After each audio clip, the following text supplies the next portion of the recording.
TV network, the solution for humanity. Who is going to take care of the wives? Why God created us? What is cosmic energy? The religion is the solution for the things happening all around the world. Jihad does not mean any war fought by any Muslim. Jihad basically means to strive to struggle. The Hindus and the Muslims will be united. He is not cosmic energy, he is more superior than that. Quran gives you the solution to the problems of humankind. Not that we shall despise each other. That according to Japan, India will be the superpower of the world. We will be a superpower, will be far superior to the Americans.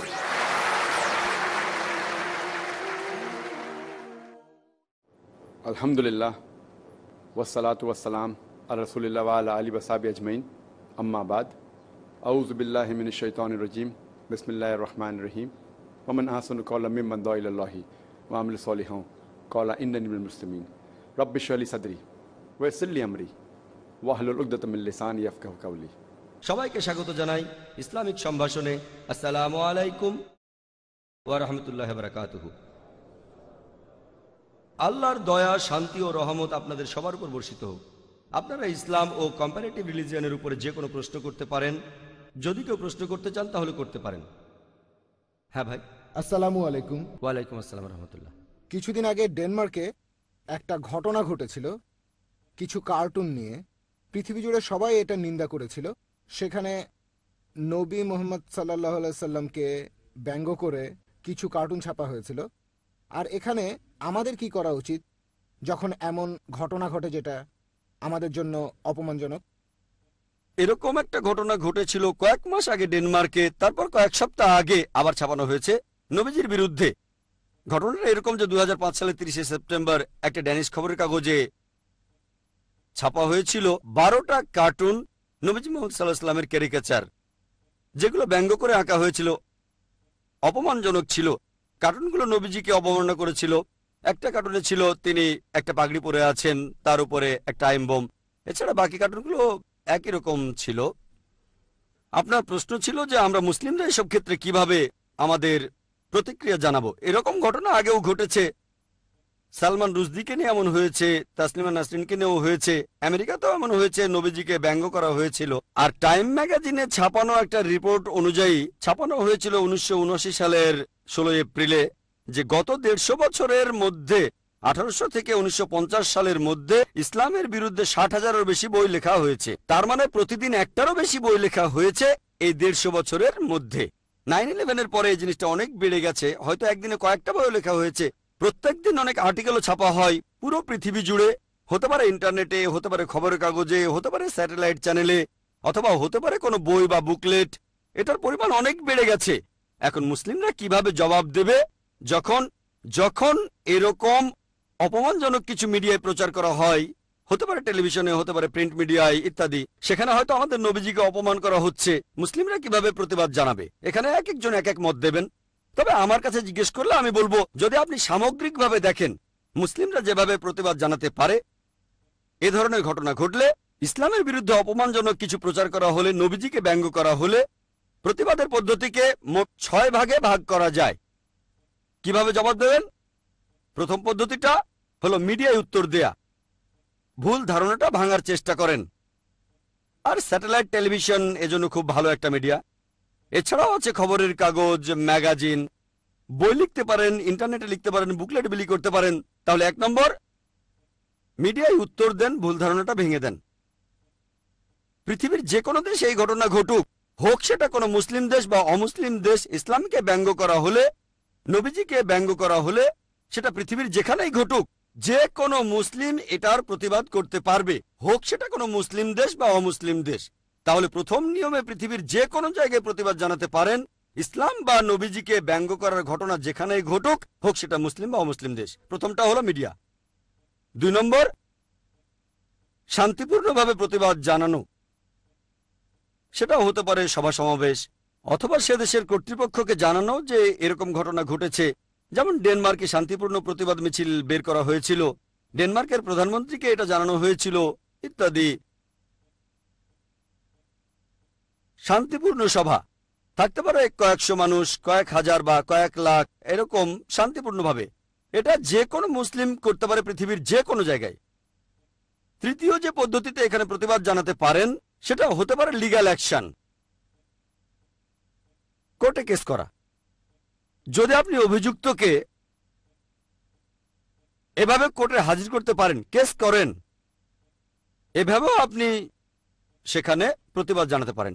যেমন ধরেন আমেরিকাতে একটা organisation আছে নাম care, CIR।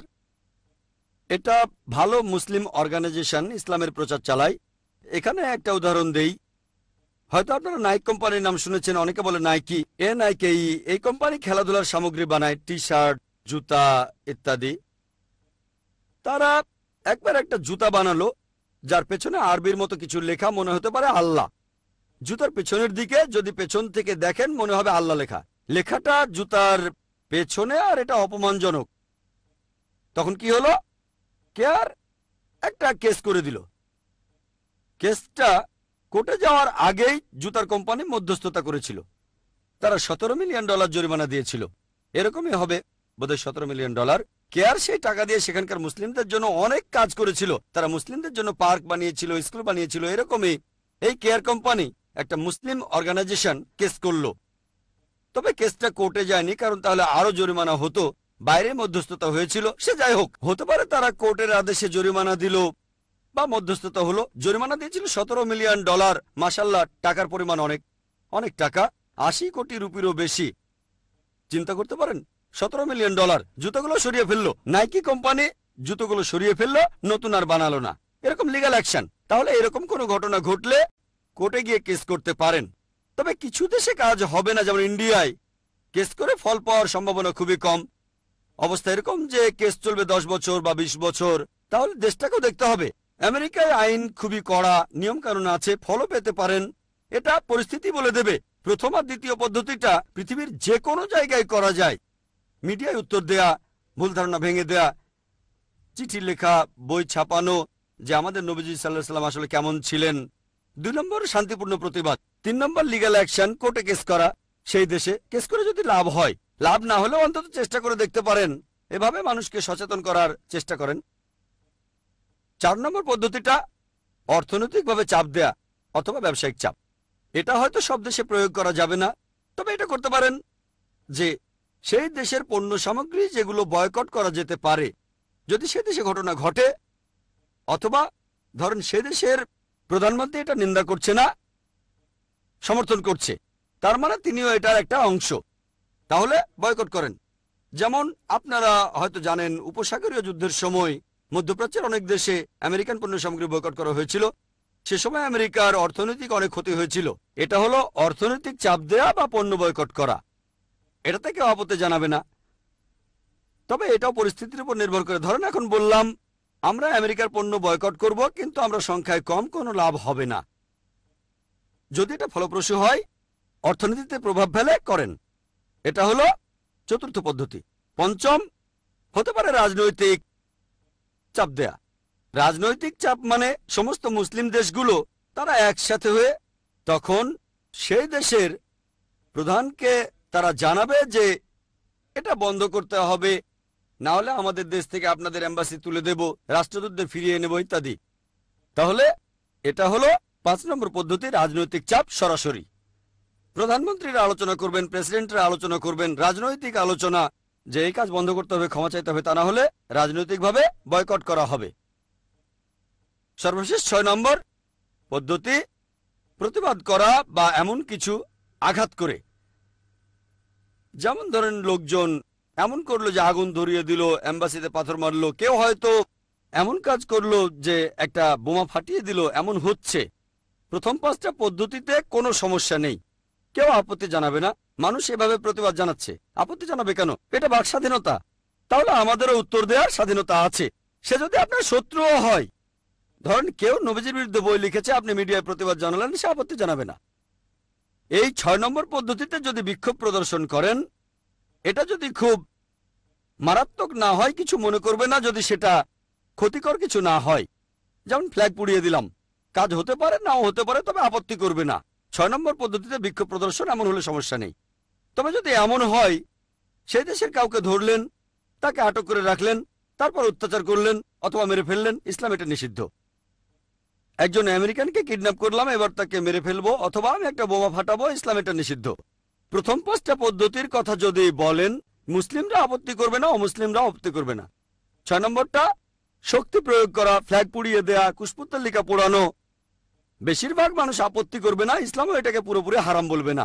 তবে 6 নম্বর পদ্ধতিটা যদি মারাত্মক হয়ে যায়, যে নিরীহ কাউকে ধরলেন আর মেরে ফেললেন, আল্লাহ পবিত্র কোরআনে সূরা মাইদার 32 নম্বর আয়াতে বলেছেন, যদি কেউ কোনো মানুষকে হত্যা করে, যদি সেটা খুনের অপরাধ বা বিশৃঙ্খলা করার অপরাধ না হয়, তাহলে সে যেন পুরো মানুষ জাতিকে হত্যা করলো।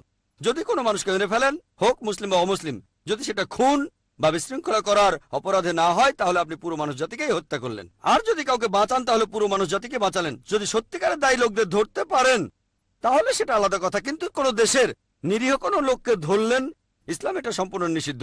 যদি আপনি আসল অপরাধীকে ধরতে পারেন, যদি সেটা ইসলামী দেশে হয়, তাহলে তাকে ইসলামী শরিয়া অনুযায়ী শাস্তি দেন, আমার আপত্তি থাকবে না। তাহলে মুসলিমরা এইভাবে প্রতিক্রিয়া জানাতে পারে। এখন এই ঘটনাটা ডেনমার্কে যেটা ঘটেছিল, আমাদের নবীজি সাল্লাল্লাহু সাল্লামের 12টা কার্টুন ছাপা হয়েছিল 2005-এর 30শে সেপ্টেম্বর একটা খবরের কাগজে, আর এটা ছিল ডেনমার্কের স্থানীয় কাগজ। তখন সেখানকার মুসলিম নেতারা তারা একসাথে হলো, এটা নিয়ে আলোচনা করলো। মুসলিম রাষ্ট্রদূতরা একসাথে হলো। 3 সপ্তাহ পরে তারা প্রধানমন্ত্রীর কাছে গেল। তারা সেখানে বলল, এটা ঠিক না, অপমানজনক, বন্ধ করতে হবে। প্রধানমন্ত্রী হালকাভাবে নিলেন, কোনো পদক্ষেপই নিলেন না, তিনি গায়ে মাখলেন না। ঠিক আছে দেখব, কিন্তু গায়ে মাখলেন না। 2006-এর 20শে জানুয়ারি, 3 মাস পরে এই কার্টুনগুলো ছাপানো হলো নরওয়েতে। তখন অনেক মুসলিমে আমাকে বলেছিল যে এটা কি ঠিক হচ্ছে, সবাই যেভাবে বিক্ষোভ জানাচ্ছে, প্রতিবাদ করছে, ইত্যাদি ইত্যাদি। আমি বলেছিলাম যে ছোট থাকতেই যদি এটাকে ছেটে না ফেলেন, এটা বাড়তে থাকবে। তারপর এক সময় আমরা জানতে পারলাম এই ঘটনাটা জানুয়ারিতে ঘটার আগে সেপ্টেম্বর মাসে একবার ঘটে গেছে, আর সেখানকার মুসলিমরা শান্তিপূর্ণভাবে প্রধানমন্ত্রীর কাছে গিয়েছিল। তিনি বলেছিলেন এটা বাক স্বাধীনতা, আমি কি করব, ব্যাপারটা গায়ে মাখাননি। তারপর এই কার্টুনগুলো ইউরোপের আরেকটা দেশ নরওয়েতে ছাপানো হলো, নরওয়ের খবরের কাগজে ছাপলো। 2006-এর 20শে জানুয়ারি 4টা জার্মান পেপারে এই কার্টুনগুলো ছাপানো হলো। নবীজিকে ব্যঙ্গ করে, ক্যারিকেচার। সবগুলো বর্ণনা দেব না, তাহলে অনেক সময় লেগে যাবে। এটুকু বলতে পারি যে একটা কার্টুনে আঁকা ছিল নবীজির মাথায় টাইম বোমা, একটা হাতে তরবারি, ইত্যাদি ইত্যাদি। সবগুলোর বর্ণনা দিচ্ছি না। এই কার্টুনগুলো আবার ছাপানো হলো, প্রথমে নরওয়েতে, তখনই খুব হইচই হলো। তারপরে জার্মানিতে 4টা জার্মান পেপারে ছাপানো হলো, তারপর ফ্রান্সে ছাপানো হলো, তারপর হাঙ্গেরিতেও ছাপানো হলো। তারপর মাত্র 1 সপ্তাহের মধ্যেই পুরো মুসলিম বিশ্বের সবাই এটার প্রতিবাদ জানালো, মাশাআল্লাহ। আর মুসলিমরা তখন প্রতিবাদ করেছিল 6টা পদ্ধতিতেই। মিডিয়াতে উত্তর দেওয়া হয়েছিল, ইন্টারনেটে এগুলো দেখবেন, উত্তরগুলো বিভিন্ন ম্যাগাজিনে দেখবেন, বিভিন্ন স্যাটেলাইট চ্যানেলে, মাশাআল্লাহ সবাই প্রতিবাদ করেছে। এরপর দ্বিতীয় পদ্ধতিটা শান্তিপূর্ণভাবে প্রতিবাদ। অনেক জায়গায় হয়েছে, অনেক জায়গায় শান্তিপূর্ণভাবে মিছিল করা হয়েছে, পাকিস্তান, বাংলাদেশ, ইন্দোনেশিয়া, মধ্যপ্রাচ্য, শান্তিপূর্ণ প্রতিবাদ। তৃতীয় পদ্ধতি লিগ্যাল অ্যাকশন নেয়া। আলহামদুলিল্লাহ তখন সৌদি আরবে 500-রও বেশি আইনজীবী একটা আন্তর্জাতিক কমিটির সুপারিশ করেছিল, ভবিষ্যতে যদি কেউ ইসলাম বা নবীজিকে ব্যঙ্গ করে, তার বিরুদ্ধে আন্তর্জাতিক আদালতে মামলা করা হবে। এটা ছিল তৃতীয় পদ্ধতি। 4 নম্বর অর্থনৈতিকভাবে বয়কট করা। আর মাশাআল্লাহ অর্থনৈতিক চাপ। আর ঠিক তখনই পরিসংখ্যান বলে মধ্যপ্রাচ্যের দেশগুলো ডেনমার্কের পণ্য নিষিদ্ধ করেছিল। কুয়েত একাই প্রতি বছর ডেনমার্ক থেকে $170 মিলিয়ন পণ্য আমদানি করত। ডেনমার্ক প্রতি বছর শুধু কুয়েতে $170 মিলিয়ন পণ্য রপ্তানি করত। আর পুরো মধ্যপ্রাচ্যে প্রায় $800 মিলিয়ন। কিছু পরিসংখ্যান বলে বছরে $100 কোটি। চিন্তা করেন, প্রায় $800 মিলিয়ন লোকসান ডেনমার্কের জন্য প্রতি বছর, একটা বিশাল ক্ষতি। ডেনমার্ক দেশটাকে দেখেন, ছোট্ট একটা দেশ। এদের প্রধান পণ্য হলো দুগ্ধজাত পণ্য, দুধ, মাখন। শুধু মধ্যপ্রাচ্যে, মুসলিম সবগুলো দেশের কথা বলছি না, সবগুলোকে ধরলে কয়েকশো কোটি ডলার হবে। মধ্যপ্রাচ্যে কি হলো, সেখানে বিভিন্ন সুপার মার্কেটে দেখা গেল সেই মার্কেটের যারা মালিক তারা তখনই বলল ডেনমার্কের দুগ্ধজাত পণ্য নিষিদ্ধ। এমন না তারা লোকসান করছে, লোকজন অন্য দেশের জিনিস কিনছে, ডেনমার্কেরটা না। এভাবে ডেনমার্কের লোকসান হলো। তখন তারা যেটা করলো যে ডেয়ারি প্রোডাক্ট কমিটি ডেনমার্কের প্রধানমন্ত্রীর কাছে গেল, প্রিন্ট মিডিয়ার কাছে গেল যে কি হচ্ছে। প্রিন্ট মিডিয়া তখন ক্ষমা চাইলো। এখন অনেকদিন চলে গেছে, দেখবেন যে তারা ক্ষমা চেয়েছিল সেটা মূলত অর্থনৈতিক চাপের কারণে। ইংরেজি আর আরবিতে পরিষ্কার ক্ষমা চেয়েছে, কিন্তু ডেনমার্কের খবরের কাগজে একটু অন্যভাবে লেখা হলো। সেটা ছিল ড্যানিশ ভাষায়। সেখানে প্রধানমন্ত্রীর ক্ষমা চাওয়াটা ছিল গা ছাড়া টাইপের। সেই নিউজ পেপারের চিফ এডিটর বলল যেটা ছাপিয়েছি সেটা ডেনমার্কের আইনের বিরুদ্ধে না, তবে যেহেতু পৃথিবীর মুসলিমরা এটাতে আহত হয়েছে তাই ক্ষমা চাচ্ছি।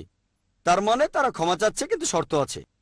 ডেনমার্কের আইন অনুযায়ী এটা কোনো অপরাধ না। আমরা ডেনমার্কের কোনো প্রচলিত আইন ভাঙিনি, তবে যেহেতু এই ঘটনায় পৃথিবী জুড়ে মুসলিমরা আহত হয়েছে আমরা সেজন্য দুঃখিত। যেমন ধরেন কোন ধর্মে ধর্ষণের অনুমতি আছে, আমি কারো বোনকে ধর্ষণ করে বললাম দেখেন আমার ধর্মে এটার অনুমতি আছে, তবে আপনি কষ্ট পেলে আমি দুঃখিত। বলতে পারেন না আমার দেশে চলে কিছু খারাপ হলে তা সবার জন্য খারাপ, সেটা কোনো ধর্মে থাকুক বা না থাকুক, সে দেশের আইন থাকুক বা না থাকুক। ধরেন কেউ বলল আমার ধর্মে ধর্ষণের অনুমতি আছে, আমি আপনার মা বোন স্ত্রীকে ধর্ষণ করলাম, আপনার খারাপ লাগলে আমি দুঃখিত। এটা কি লজিক্যাল? না। যেটা খারাপ সবার জন্যই খারাপ। হারাম বলা হলো সেটা সবার জন্যই হারাম, অথবা বেশিরভাগের জন্য সেটা তাহলে হারাম। অল্প লোকের জন্য খারাপ হলে হারাম না, যেমন যাদের ডায়াবেটিস আছে তাদের জন্য চিনি খাওয়া ঠিক না, এটা সবার জন্য হারাম না, শুধু রোগীদের জন্য হারাম। আর এখানে ক্ষমা চাওয়া হলো দায়সারাভাবে। তবে ডেনমার্কে এটা নিয়ে বিশাল হট্টগোল হয়েছিল। দেখবেন যে এই $800 মিলিয়ন আমেরিকার জন্য কিছুই না, তাহলে ডেনমার্কের জায়গায় আমেরিকা হলে তেমন কিছু হতো না। তবে এমন ঘটেছিল গত বছরে সব আমেরিকান পণ্য নিষিদ্ধ করা হয়েছিল, বিশাল লোকসান হয়েছিল, কয়েকশো কোটি ডলার লস আমেরিকার জন্য অনেক। তাই এভাবে বয়কট করলে দেশটা যদি বড় হয় আর লোকসানটা ছোট হয়তো খুব একটা কাজ হবে না। তবে এই $800 মিলিয়ন ডেনমার্কের জন্য অনেক টাকা, আমেরিকার জন্য হয়তো অনেক না। তাহলে যদি আপনারা এভাবে অর্থনৈতিক চাপ দিতে চান, বয়কট করতে চান, যেমন ধরেন এখন আমি বললাম আসুন আমরা ইন্ডিয়ায় ডেনমার্কের পণ্য বয়কট করি, এতে ডেনমার্কের কিছুই হবে না, তাদের অর্থনীতির উপরে এই কারণে কোন রকম প্রভাবই পড়বে না। যদিও ইন্ডিয়া একটা বড় দেশ, 100 কোটি মানুষের মধ্যে মুসলিম প্রায় 16-17 কোটিরও বেশি হবে, তবে ইন্ডিয়া ডেনমার্ক থেকে বেশি পণ্য আমদানি করে না। কিন্তু মধ্যপ্রাচ্যের দেশগুলো, ডেনমার্কের বেশিরভাগ রপ্তানি মধ্যপ্রাচ্যে, এটা পরিস্থিতির উপর নির্ভর করে। এই পদ্ধতিতে ভালো কাজ হয়েছে, তক্ষণই প্রতিক্রিয়া পাওয়া গেছে, তারা ক্ষমা চেয়েছে। এবার রাজনৈতিক চাপের কথা বলি, 5 নম্বরটা রাজনৈতিক। অনেক মুসলিম দেশ তখন প্রতিবাদ করেছিল। মুসলিম রাষ্ট্রদূতরা 20 অক্টোবর গিয়েছিল প্রধানমন্ত্রীর কাছে আর বলেছিল এই কাজটা ঠিক হচ্ছে না, কিন্তু এতে কোনো কাজ হলো না। তখন কি হলো, সৌদি আরব ডেনমার্ক থেকে তাদের রাষ্ট্রদূতকে ফিরিয়ে আনলো। ডেনমার্কে তাদের রাষ্ট্রদূতকে জানানো হলো আপনি চলে আসেন এক্ষুনি। অনেক মুসলিম দেশ বলল যে তাদের দেশে ডেনমার্কের এম্বাসি দরকার নেই। এটাই হলো রাজনৈতিক চাপ। এখন তারা ক্ষমা চাচ্ছে, বলছে দুঃখিত। আলহামদুলিল্লাহ সুম্মা আলহামদুলিল্লাহ, পুরো পৃথিবী জুড়ে বিভিন্ন জায়গায় মুসলিমরা সবাই মিলে প্রতিবাদ করেছিল। শেষ পদ্ধতিটা হচ্ছে ভায়োলেন্স। এটা বিভিন্ন দেশে হয়েছে, যেমন ইন্দোনেশিয়া, তারা ডেনমার্কের এম্বাসিতে চড়াও হয়েছিল, সেখানে ভাঙচুরও করেছিল, পচা ডিম আর টমেটো ছুঁড়ে মেরেছিল। ইরাকে ডেনমার্কের ফ্ল্যাগ পায়ের নিচে ফেলে পালানো হয়েছিল, পুড়িয়েও ফেলেছিল। এ পর্যন্ত ভালো, ঠিক আছে। তবে কিছু জায়গায় যেমন প্যালেস্টাইনে এক জার্মান নাগরিককে ড্যানিশ ভেবে তারা কিডন্যাপ করেছিল, মৃত্যুর হুমকিও দিয়েছিল। পরে লোকটার পরিচয় জানতে পেরে প্যালেস্টাইন পুলিশের হাতে তুলে দিয়েছিল। এছাড়াও লন্ডনে তখন ব্যানার লাগানো হয়েছিল যে এটা যদি বন্ধ না করেন লন্ডনে আবার 7/7-এর মতো ঘটনা ঘটবে, তার মানে আবার আত্মঘাতী বোমা হামলা হবে। আর আমি বলবো ইসলামে এসব কাজের কোনো অনুমতি নেই।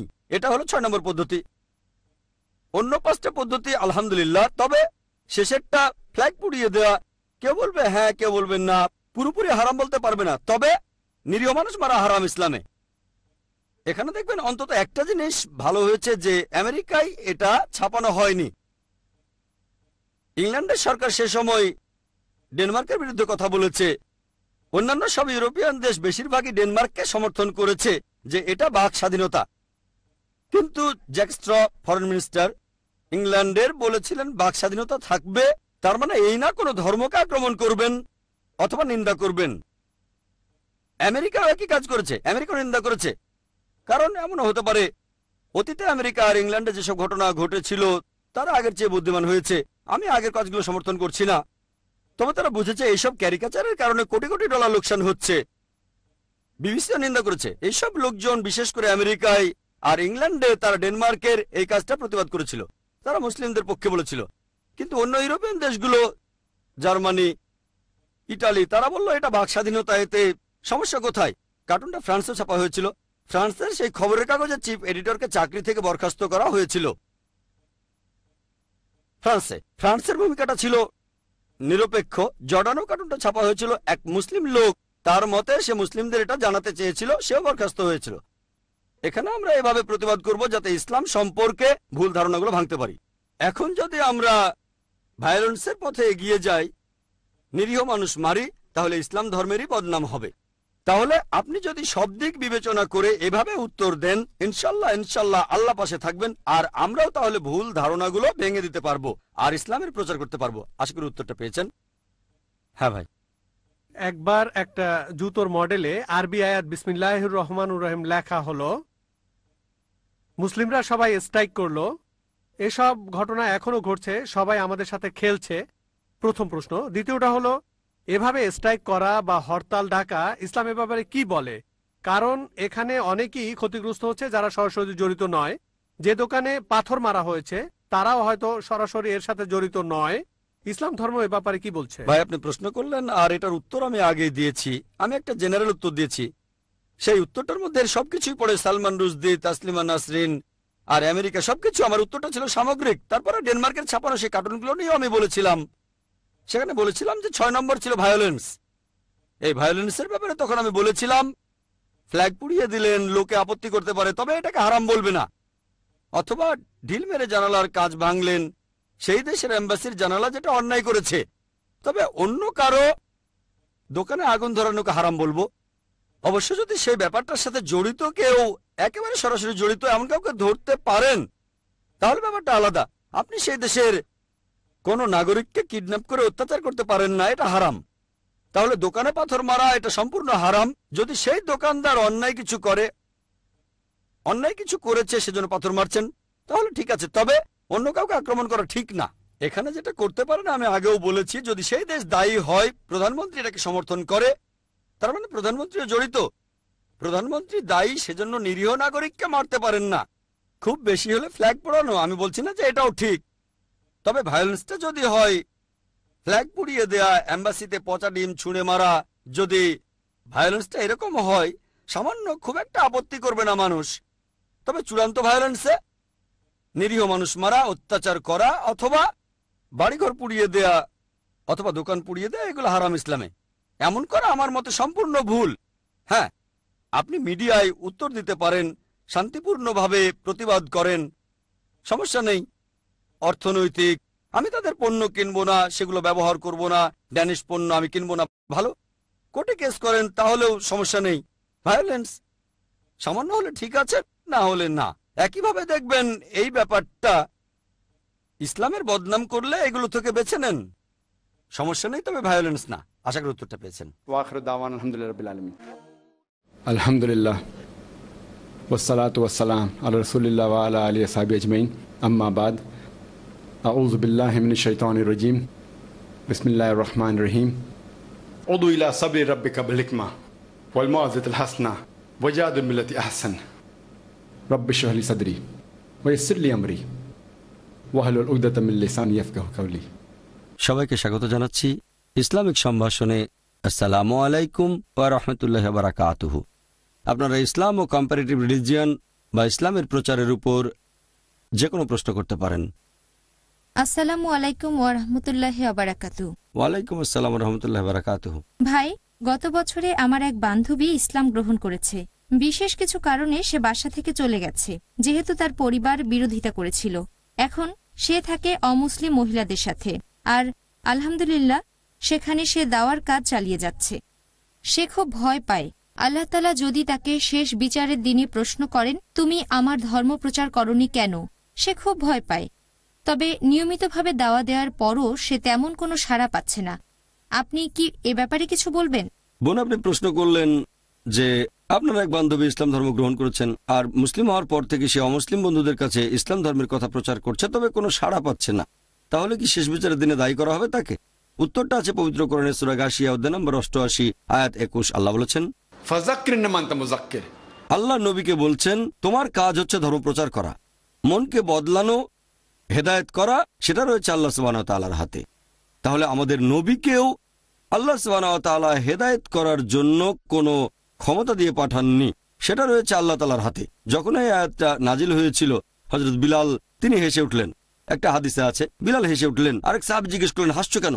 বিলাল বললেন, ভালো যে হেদায়েত করাটা আল্লাহর হাতে, তা না হলে আমি থাকতাম লিস্টের একেবারে শেষ দিকে। মানুষ তো ধর্মপ্রচার করে আত্মীয় স্বজনদের কাছে, গোত্রের লোকজন, সম্ভব হলে রাজা, যদি যাওয়ার ক্ষমতা থাকে সেখানে। বিলাল বললেন, ইসলামের এই নিয়মটা ভালো, তা না হলে আমি লিস্টের শেষ দিকে থাকতাম। হযরত বিলাল ছিলেন কালো, হাবসি, আবিসিনিয়ার। তাই আলহামদুলিল্লাহ, তাহলে বোন, মুসলিমদের দায়িত্ব হচ্ছে ধর্মপ্রচার করা। হেদায়েত করার ব্যাপারটা আল্লাহ সুবহানাহু ওয়া তাআলার হাতে। যদি সঠিকভাবে দাওয়াত দেন তাহলে সব পাবেন। সেই অমুসলিম ইসলাম ধর্ম গ্রহণ করুক বা না করুক, এমন কোনো নিয়ম নেই যে একজনকে মুসলিম বানাতেই হবে। এখন যদি আপনার কারণে কোনো অমুসলিম ইসলাম ধর্ম গ্রহণ করে তাহলে আপনি সব পাবেন আলহামদুলিল্লাহ। তবে দাওয়াত দেওয়ার ব্যাপারে যদি বলতে হয়, আমাদের দায়িত্ব ধর্মপ্রচার করা। যদি ধর্মপ্রচার করেন তাহলে শেষ বিচারের দিনে অবশ্যই আপনি বলতে পারবেন যে আমি দায়িত্ব পালন করেছি। হেদায়েত করা আল্লাহ তাআলার হাতে, তাই মূল কাজটা হচ্ছে দাওয়াত দেওয়া। তবে যতখানি পারা যায় আপনি চেষ্টা করবেন সবচেয়ে ভালো উপায় বলার, যেভাবে আল্লাহ এবং রাসূল দেখিয়েছেন। এতে করে আপনি ইনশাআল্লাহ বোন পেতে পারেন সর্বোচ্চ সওয়াব, আর ইনশাআল্লাহ আল্লাহ ভালো ফল দেবেন। আর অমুসলিমরা ইসলাম গ্রহণ করুক বা না করুক, আমরা চালিয়ে যাব, অন্যদের কাছেও প্রচার করব। মুসলিম হিসেবে এটাই আমাদের দায়িত্ব। আশা করি উত্তরটা পেয়েছেন। হ্যাঁ ভাই। বিয়ের আগে ডেটিং করা ইসলাম ধর্মে কি এটার অনুমতি আছে? আর আমাদের নবীর কোনো হাদিসে কি সমকামিতার শাস্তির কথা বলা হয়েছে, যে সমকামীরা কি ধরনের শাস্তি পাবে? ভাই প্রশ্ন করলেন যে বিয়ের আগে ডেটিং করার অনুমতি আছে কিনা, আর সমকামিতার শাস্তি কি হতে পারে, সমকামীদের কি শাস্তি দেওয়া হবে এটা বলা আছে কিনা। প্রথমেই আমি এখানে সমকামিতা সম্পর্কে বলছি, এটা সম্পূর্ণ হারাম। আল্লাহ পবিত্রকরণে বলেছেন যে তোমরা কি শয্যাসঙ্গী হিসেবে নারীর বদলে পুরুষ চাও। এখানে পুরুষদের বলা হয়েছে যে তোমরা কি নারীর বদলে পুরুষকে চাও। লুত নবীর গোত্র, কওমে লুত। এটা ইসলাম ধর্মে হারাম। সমকামিতা পুরুষ বা মহিলা পুরোপুরি হারাম। এছাড়াও শিশুদের সাথে যৌনতা হাদিস বলছে পুরোপুরি হারাম, এরকম কোনো অনুমতি নেই। এবারে বিয়ের আগে ডেটিং, ডেটিং বলতে এখনকার দিনে যেটা বোঝায়, আশেপাশে সাধারণত যেরকম ডেটিং দেখা যায় সেটার অনুমতি নেই। একটা মেয়ের সাথে বাইরে দেখা করা, তার সাথে পার্কে একা ঘোরাফেরা করা, তারপর মেয়েটার সাথে কথা বলেন, বোঝার চেষ্টা করা, অথবা দৃষ্টিভঙ্গি কেমন বোঝেন, তারপর সিনেমা হলে গিয়ে পেছনের সিটে বসা, সিনেমা দেখার নাম করে পেছনের সিটে বসা, এরকম আপনারা আশেপাশে যেসব জিনিস দেখতে পাবেন, ইসলামে এটার অনুমতি নেই। ইসলামে লাভ বিফোর ওয়েডিং নেই। LBW ক্রিকেট না, এখানে এটার মানে লাভ বিফোর ওয়েডিং। তবে হ্যাঁ, আমাদের প্রিয় নবী বলেছেন যে এটা করা সুন্নত, যে মেয়েটাকে বিয়ে করবে তাকে সে আগে দেখতে পাবে। একবার এক সাহাবী এসে নবীকে বললেন আমি বিয়ে করব। নবী বললেন তুমি কি সেই মেয়েটাকে দেখেছো? না। তাহলে দেখে এসো।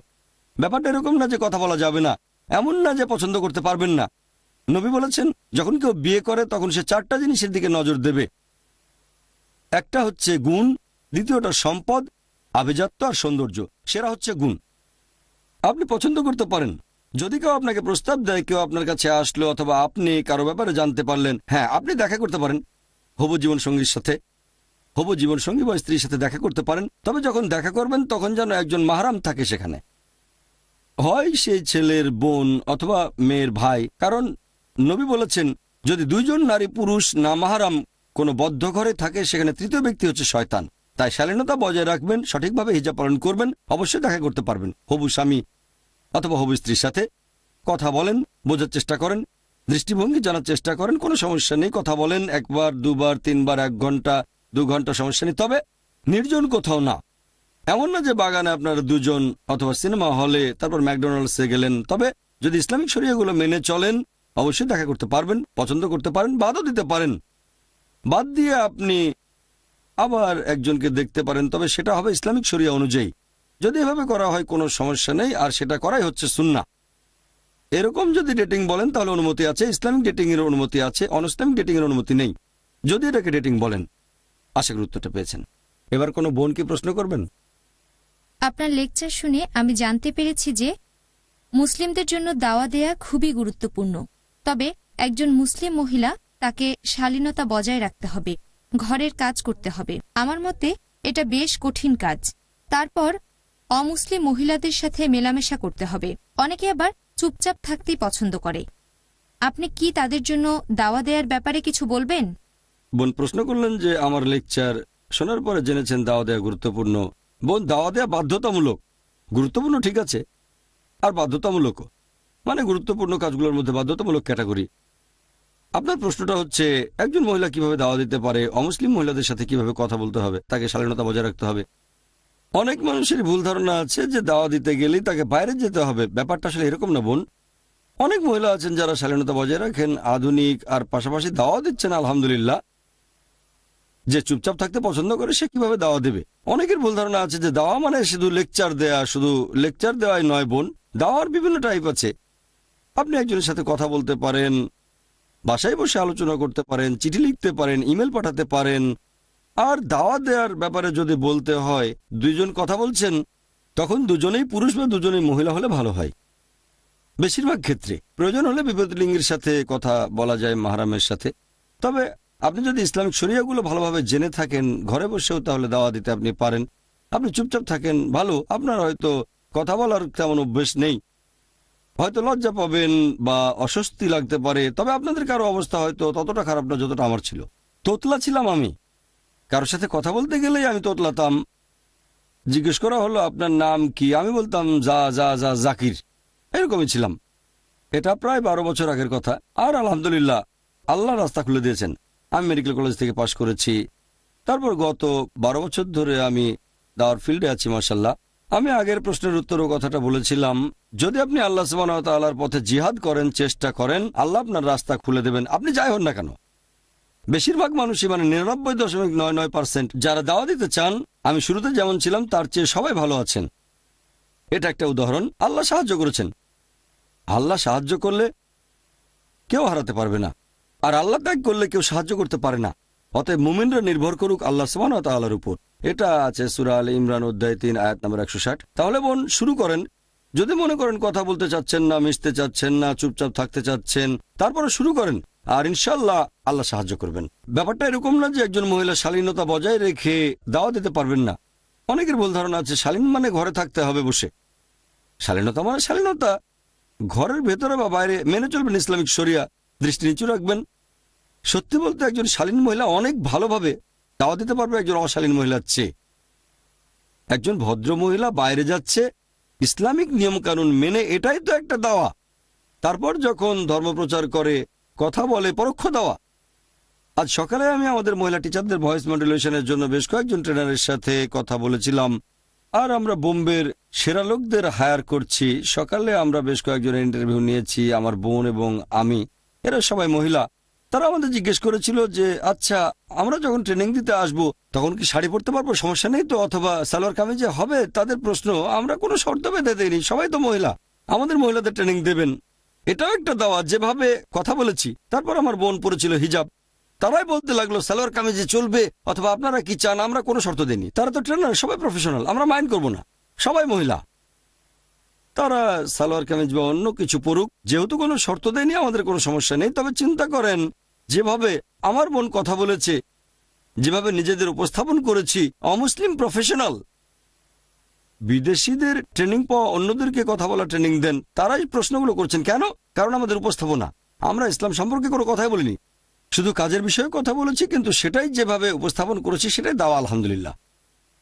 এরকম কোনো শর্ত দেয়নি যে ট্রেনিং দিতে আসলে হিজাব পড়তেই হবে, এটা বাধ্যতামূলক না, সবাই অমুসলিম। তাই আলহামদুলিল্লাহ বোন শালীনতা বজায় রেখে দাওয়া দিতে পারবেন না, এই ব্যাপারটা সেরকম না। সত্যি বলতে শালীন হয়ে আরো ভালোভাবে দাওয়া দিতে পারবেন, তখন ভালো অবস্থানে থাকবেন। আর আপনি এভাবে বলতে পারেন যে আমি তো মহিলা, বাসায় থাকতে হয়, বাইরে অত মেলামেশা করতে পারবো না, তাহলে কথা বলতে পারেন টেলিফোনে, যোগাযোগ করতে পারেন ইন্টারনেটে, তবে মহিলাদের সাথে হলে ভালো হয়। এভাবে আপনি দাওয়া দিতে পারেন, পাঠাতে পারেন বই অথবা ভিডিও ক্যাসেট কিংবা অডিও টেপ ইত্যাদি। এছাড়া বলতে পারেন মুসলিম বন্ধুদেরকেও, মুসলিম বন্ধুকে জিজ্ঞেস করেন অমুসলিম কাউকে চেনে কিনা, তাদের পরিচিত কোনো অমুসলিম ইসলাম সম্পর্কে জানতে চায় কিনা, কোনো সমস্যা নেই। যে জাকির ভাই আমার একজন অমুসলিম বন্ধু নেই, আচ্ছা ঠিক আছে, মুসলিম বন্ধুদের জিজ্ঞেস করেন পরিচিত কোনো অমুসলিম ইসলাম সম্পর্কে আগ্রহী কিনা। সিম্পল, আল্লাহ আপনার রাস্তা খুলে দেবেন। একবার শুরু করলে ইনশাল্লাহ আল্লাহ সাহায্য করবেন, তবে আপনাকে শুরু করতে হবে, কালকের জন্য অপেক্ষা করবেন না, এখনই শুরু করে দেন। আশা করি উত্তরটা পেয়েছেন। কোনো ভাই কি প্রশ্ন করবেন? হ্যাঁ ভাই। আসসালামু আলাইকুম। ওয়ালাইকুম আসসালাম। আমার নাম এজাজ আহমেদ, কাশ্মীর থেকে এসেছি। এখন মুম্বাইতে একটা চাকরি করি। আমি যখন অমুসলিমদের কাছে ইসলামের কথা প্রচার করেছি, বেশিরভাগই সেটা ভালোভাবে গ্রহণ করেছে, আরও জানতে চাচ্ছে। তবে কিছু মানুষ আছে যারা কোনো আগ্রহ দেখায় না, আর মাঝে মধ্যে তারা রেগে যায়। এরকম মানুষের কাছে কিভাবে ইসলামের কথা প্রচার করব? আমার দ্বিতীয় প্রশ্ন, অফিসে অজু করতে আমার বেশ অসুবিধা হয়, সেখানে টয়লেটগুলো ওয়েস্টার্ন, শুধু টিস্যু পেপার থাকে, আমি ধোয়ার কোনো জায়গা পাই না। ভাই দুটো প্রশ্ন করেছেন। প্রথমটা হচ্ছে আলহামদুলিল্লাহ আপনি দাওয়া দিচ্ছেন, বেশিরভাগ অমুসলিম শুনছে, তবে কিছু লোক শুনতে চাচ্ছে না, কাজ হচ্ছে না, দাওয়া দিতে গেলে তারা রেগে যাচ্ছে। দ্বিতীয় প্রশ্নটা হচ্ছে আপনার অফিসে ওয়েস্টার্ন টয়লেট, সেখানে টিস্যু পেপার, কিভাবে অজু করবেন, কিভাবে করা যাবে? আসসালামু আলাইকুম। ওয়ালাইকুম আমার আসসালাম। নাম এজাজ আহমেদ, কাশ্মীর থেকে এসেছি। এখন মুম্বাইতে একটা চাকরি করি। আমি যখন অমুসলিমদের কাছে ইসলামের কথা প্রচার করেছি, বেশিরভাগই সেটা ভালোভাবে গ্রহণ করেছে, আরও জানতে চাচ্ছে। তবে কিছু মানুষ আছে যারা কোনো আগ্রহ দেখায় না, আর মাঝে মধ্যে তারা রেগে যায়। এরকম মানুষের কাছে কিভাবে ইসলামের কথা প্রচার করব? আমার দ্বিতীয় প্রশ্ন, অফিসে অজু করতে আমার বেশ অসুবিধা হয়, সেখানে টয়লেটগুলো ওয়েস্টার্ন, শুধু টিস্যু পেপার থাকে, আমি ধোয়ার কোনো জায়গা পাই না। ভাই দুটো প্রশ্ন করেছেন। প্রথমটা হচ্ছে আলহামদুলিল্লাহ আপনি দাওয়া দিচ্ছেন, বেশিরভাগ অমুসলিম শুনছে, তবে কিছু লোক শুনতে চাচ্ছে না, কাজ হচ্ছে না, দাওয়া দিতে গেলে তারা রেগে যাচ্ছে। দ্বিতীয় প্রশ্নটা হচ্ছে আপনার অফিসে ওয়েস্টার্ন টয়লেট, সেখানে টিস্যু পেপার, কিভাবে অজু করবেন, কিভাবে করা যাবে? দ্বিতীয় প্রশ্নের উত্তরটা ছোট, তাই সেটাই আগে বলছি। আপনি যে পরিস্থিতিতেই পড়েন খাপ খাইয়ে নিতে হবে। আমি মাশাআল্লাহ পৃথিবীর বিভিন্ন দেশে যাই, আর আলহামদুলিল্লাহ মেনে চলা সম্ভব। আপনি বললেন টয়লেটগুলো ওয়েস্টার্ন, আর সেই টয়লেটে কোনো পানি নেই। হয়তো অজুর পানি নেই, কিন্তু অন্যান্য কাজের পানি তো আছে। হয়তো সেই পানিটা টয়লেটের বাইরে একটা মগে করে সেখান থেকে পানি নেন, তারপর সেই পানি পায়ে ঢেলে অজু করেন, ব্যাস হয়ে গেল। অনেক উপায় আছে। আমরা প্লেনে থাকা অবস্থাতে অজু করে থাকি, করতে হবে। তবে সেখানে আপনি বেসিনের উপর ঝুঁকে পড়বেন না, কারণ জায়গাটা খুবই ছোট। একটা গ্লাসে পানি নিয়ে অজু করে ফেলেছি, একটা গ্লাসে পানি নিচ্ছি, তারপর পায়ে দিচ্ছি পানি, এভাবে ব্যালেন্স করতে হবে। অজু করছি, এভাবে আপনাকে পরিস্থিতির সাথে খাপ খাইয়ে নিতে হবে। তবে অজু অবশ্যই করতে হবে। এটা ছাড়া কি সম্ভব? না, সম্ভব না। যদি এলাকায় পানি না থাকে তাহলে তায়াম্মুম করা যেতে পারে, তবে তায়াম্মুমের শর্ত হচ্ছে পানি না পেলে, এখন শুধু সেই টয়লেটেই পানি নেই তার মানে এই না যে তায়াম্মুম করবেন। যদি এলাকায় না থাকে তাহলে ঠিক আছে। এবারে আপনার প্রথম প্রশ্নে আসি যে আপনি অমুসলিমদের দাওয়া দিচ্ছেন। আলহামদুলিল্লাহ বেশিরভাগ অমুসলিম বন্ধু আগ্রহ নিয়ে শুনছে, কিছু মানুষ শুনছে না, তারা রেগে যাচ্ছে, অনেকে আগ্রহ দেখাচ্ছে না, অনেক মানুষ মনোযোগও দেয় না। তাই ভাই, যেসব মানুষ মনোযোগ দিচ্ছে না তাদের বলেন ইসলাম সম্পর্কে কোনো প্রশ্ন থাকলে আমাকে জিজ্ঞেস করতে পারেন। যেমন ধরেন, সাধারণত যদি কোনো বন্ধুকে বলেন যে ও ভাই জন বা রামু, ইসলাম সম্পর্কে তোমাকে কিছু কথা বলবো, 5 মিনিট সময় দাও, বেশিরভাগ মানুষই বলবেন না। তারপর আপনি হয়তো বলবেন যে অমুসলিমদের সাথে কথা বলতে গেলে তারা তো শুনতেই চায় না। আপনাকে কৌশল খাটাতে হবে, তাদেরকে উৎসাহিত করবেন যাতে ইসলাম সম্পর্কে তারা আপনাকে প্রশ্ন করে। যেমন ধরেন, সাধারণ একটা ঘটনা, যে আমি ছিলাম অমুসলিম পরিবেশে যখন পড়তাম মেডিকেল কলেজে, আর মেডিকেল কলেজের পরিবেশ ছিল তথাকথিত অতি আধুনিক। আমি আধুনিক মনে করি না, এটাকে অশালীন বলা যায়। তো একদিন সবাই মিলে লাঞ্চ করছি, আমি হঠাৎ একটা মন্তব্য করলাম, যদি কিছু পুরুষ একাধিক মহিলাকে বিয়ের অনুমতি না পায় তাহলে মহিলারা সামগ্রিকভাবে পৃথিবীতে ভদ্রভাবে টিকতে পারবে না। পাশের ছেলেটার খাওয়া বন্ধ হয়ে গেল। ভাই জাকির, এটা তুমি কি বললে? যদি কিছু পুরুষ একাধিক মহিলাকে বিয়ের অনুমতি না পায় তাহলে মহিলারা সামগ্রিকভাবে ভদ্রভাবে থাকতে পারবে না? বহুবিবাহের কথা বলছো? আমি বললাম হ্যাঁ ভাই। উত্তরটা শুনতে চাইলে 10 মিনিট সময় লাগবে। 10 মিনিট, আমি 20 মিনিট দিলাম। এবার সে নিজেই আগ্রহী, বহুবিবাহের কথা বলছে। আমি তাকে উৎসাহিত করছি প্রশ্ন করার জন্য। যখন প্রশ্ন করছে তখন বললাম, দেখো ভাই 10 মিনিট লাগবে। 10 মিনিট লাগবে, আচ্ছা তোমাকে 20 মিনিট দিলাম। এখন সে নিজেই আমাকে সময় দিচ্ছে আর আগ্রহ নিয়ে শুনছে। উত্তর তো আমার মাথাতেই আছে, আমি উত্তরটা জানি। টেপ রেকর্ডার চালু করে দিলাম, ঠাঠা ঠাঠা ঠা, বিভিন্ন রকম উদাহরণ দিয়ে। তাহলে কিভাবে উৎসাহিত করছেন সেটা গুরুত্বপূর্ণ। আপনি হয়তো গাড়ি চালাতে জানেন, কিন্তু স্টার্ট দিতে না জানলে সে চালানো শিখে লাভ কি? যদি ইগনিশন কি সম্পর্কে না জানেন তাহলে ড্রাইভিং শিখে লাভ কি? আগে গাড়ি স্টার্ট দিতে শেখেন, জানাটা গুরুত্বপূর্ণ। ভালো ড্রাইভার হওয়া গুরুত্বপূর্ণ, তবে স্টার্ট দেওয়াটাও গুরুত্বপূর্ণ। এইসব কৌশলগুলো আমরা দাওয়া ট্রেনিং প্রোগ্রামে শেখাই, যে কিভাবে অমুসলিম কাউকে ইসলামের উপর প্রশ্ন করতে উৎসাহিত করতে হবে। যেমন ধরেন, কোনো একটা কলেজের পরিবেশটা খুবই অশালীন, যেখানে ইভটিজিং খুবই কমন, সেখানে এরকম মন্তব্য করতে পারেন। ধরেন কোনো ছেলে একটা মেয়েকে উত্ত্যক্ত করছে, তাকে জিজ্ঞেস করেন তোমার বোনকে উত্ত্যক্ত করলে তুমি কি করতে? আমার বোনকে উত্ত্যক্ত করবে, হাত ভেঙে ফেলবো, পা ভেঙে ফেলবো, তার ঘাড় ভেঙে ফেলবো। বলবেন কেন? কেউ তোমার বোনকে উত্ত্যক্ত করলে ঘাড় ভেঙে ফেলবে, পা ভেঙে ফেলবে, তার হাত ভেঙে ফেলবে। তুমি আরেকজনের বোনকে উত্ত্যক্ত করছো, আরে ওটা তো ওরকমই মেয়ে। এভাবে যুক্তি দেখাতে চেষ্টা করবে যে ওই মেয়েটা তো আসলে ওরকমই, এভাবে বোঝাতে চায়। আর আমার মাথায় তো আছেই হিজাব নিয়ে কথা বলবো, কিন্তু প্রথমে যদি বলি হিজাব নিয়ে কথা বলবো, পাত্তাই দেবে না। জানতে হবে কিভাবে উৎসাহিত করবেন। দাওয়া দেওয়ার অনেক টেকনিক আছে। ধরেন বাসে করে কোথাও যাচ্ছেন আর আপনার পাশে বসে আছে একজন অপরিচিত লোক, কিছুক্ষণ পরই সে নেমে যাবে। দাওয়া দিতে না জানলে আপনি সুযোগটা হারাবেন, হয়তো জীবনেও তার সাথে আর দেখা হবে না। এভাবে বলবেন না যে আচ্ছা ভাই ইসলাম সম্পর্কে দুটো কথা বলবো, হাতে কি 10 মিনিট সময় আছে? সিম্পল প্রশ্ন করেন, আপনার গলায় ক্রসটা কিসের? আপনার মাথায় আছে যীশু খ্রিস্ট কি সত্যি ক্রুশবিদ্ধ হয়ে মারা গেছেন? কিভাবে শুরু করবেন সেটাই টেকনিক। তাহলে ইনশাল্লাহ যদি আমাদের ট্রেনিং করেন বা ওয়েবসাইটে যান irf.net, বিভিন্ন টেকনিক পাবেন। আর অমুসলিমরা যদি শুনতে না চায় তাদের আগ্রহ বাড়াবেন, যদি তারা রেগে যায় তাহলে টেবিলটাকে উল্টে দেবেন। এটাই হচ্ছে কৌশল। তারা যা বলবে বেশিরভাগ ক্ষেত্রেই আমার মতে সবচেয়ে ভালো কথাটা মেনে নিয়ে তাদের ভুল প্রমাণ করবেন। কেউ আমাকে বলল 2 + 2 = 5, বলবো ঠিক আছে এই নেন 2000 আর 2000 এবার 5000 দেন। তখন বলবেন না না, এটা একটা কৌশল। মেনে নিয়ে ভুল প্রমাণ করবেন। মাঝে মধ্যে তাদের কথাটা সঠিক, যেমন জুম্মায় 1 সপ্তাহ, হ্যাঁ জুম্মায় 1 সপ্তাহে, কিন্তু আমাদের নবী বলেছেন সেই দিনই প্রচার করো, সাথে সাথে প্রচার করো। অনেক সময় এটাই সবচেয়ে ভালো যে তারা যেটা বলছে সেটা মেনে নিয়ে ভুল প্রমাণ করবেন, যদি সেটা করতে পারেন। এটাই একমাত্র কৌশল না? ঠিক এরকম ব্যাপারে যদি উত্তর দিতে না পারেন তাহলে গর্তে পড়ে যাবেন।